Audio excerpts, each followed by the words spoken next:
So let's start with my presentation. I would like to begin by emphasizing the importance of a deviant behavior of economic agents and the impact it has on our lives. Let's face it, all of us feel deviant to some extent in different situations. And because of that, we can behave inadequately and even cause distress to other people. The same thing happens in economics. When people do things that are illegal, abnormal, or just atypical. Deviant behavior is widely acknowledged in psychology, criminology, and sociology, but not in economics, where it happens very often indeed.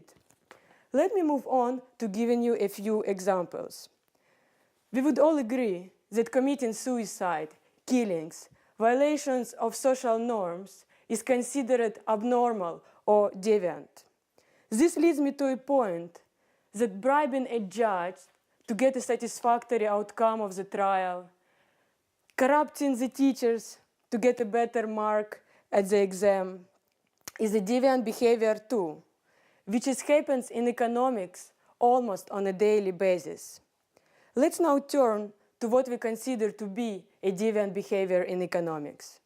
As a deviant behavior in economics, we consider corruption and all sorts of economic crime, the most common of which is the tax fraud. Now, what about positive deviations?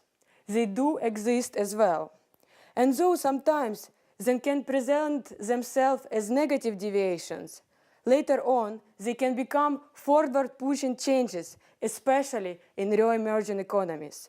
That is why identifying the kinds of deviations and studying them is a necessary step in building a more just and successful society.